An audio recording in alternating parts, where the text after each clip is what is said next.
Welcome to Rivers Edge Hospital. I'm Dr. Mark Areth, and I have the pleasure of serving as Medical Director of Anesthesiology. Rivers Edge Hospital is a certified hip and knee replacement center of excellence. This certification was earned in 2017 and again this year, being granted by DNV-GL, which is an international healthcare quality surveyor. Rivers Edge Hospital is the only hospital in Minnesota with this certification and one of only 13 in the United States. Rivers Edge is also a leader in patient care, having received numerous state and national recognitions, including 5 stars for patient experience. Today I'm going to share some information about the anesthetic care you will receive here at Rivers Edge. First, your anesthetic care will be provided by myself and/or one of our highly qualified nurse anesthetists. In the case of hip and knee surgery, the choice of anesthetic technique, be it a spinal anesthetic with sedation or general anesthesia, will be a joint decision between you, your anesthesiologist, and/or the nurse anesthetist. The most important factor that influences this decision is which method is the safest for you given your health.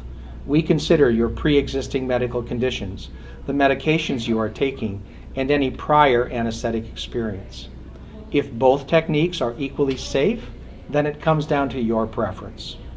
Spinal anesthesia is exceptionally safe. In my 30 years of providing anesthesia and critical care to over 10,000 patients, I have never had a patient or even heard of a patient who has had persistent nerve damage after a spinal anesthetic. In many cases, it is the preferred and safe option and is the method that I would choose for myself and for my family. The other concerns many patients have is awareness during surgery.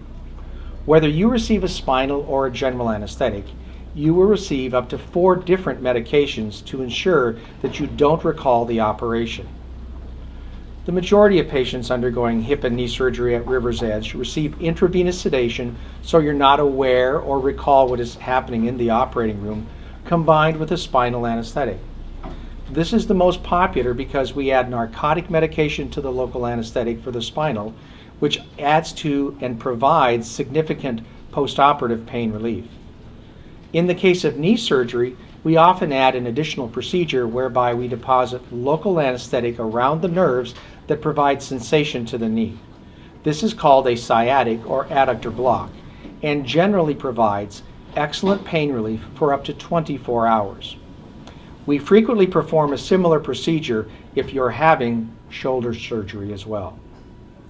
In life, there are always risks and benefits in everything that we do. With the advanced techniques, physiologic monitoring, and anesthetic medications that we use today, general anesthesia, spinal anesthesia, sedation, and nerve blocks to prevent postoperative pain are all very, very safe.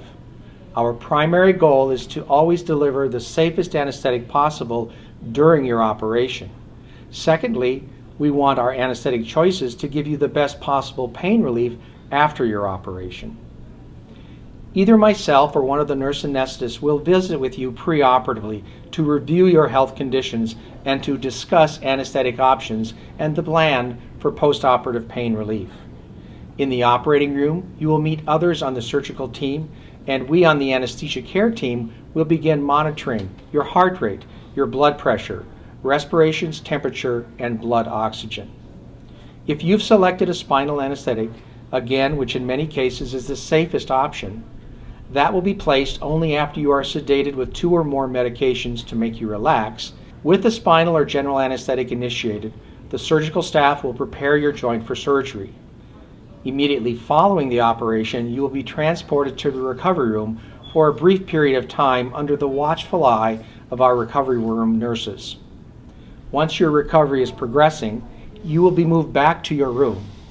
In the hours and days that follow, you will meet other Rivers Edge staff, including physical therapists who will assist with ambulation and advance your recovery and rehabilitation. In preparation for anesthesia, it's important that you follow the specific instructions given to you by the hospital and anesthetic staff. We want you to be comfortable, hydrated, and to eat and drink as much as you can and do it safely before anesthesia. We no longer require patients to refrain from eating or drinking anything for 8 or more hours. At River's Edge, we use the 8-6-2 hours rule for fasting before anesthesia. At 8 hours prior to your scheduled hospital report time, stop eating high-fat and high-caloric foods. You may eat a light snack such as toast or crackers with medication until 6 hours before your report time, at which point you should stop eating all foods. You can continue to drink clear liquids until 2 hours before you report to the hospital. Clear liquids are defined as water, clear fruit juices without pulp, such as apple or white grape, carbonated beverages, clear energy drinks that are devoid of pulp or fiber, and clear tea or black coffee. Anesthesia services at River's Edge are provided by Anesthesia Management Solutions, or AMS. Upon your arrival in the hospital, you will be given contact information for AMS. If you have any questions about anything connected with your anesthetic care, please give us a call at the phone number below or contact us via the URL listed as well. Please remember that our #1 goal is to provide you with the safest anesthetic and pain management that's possible. Thank you so much for your time. I know that you're going to have a successful procedure.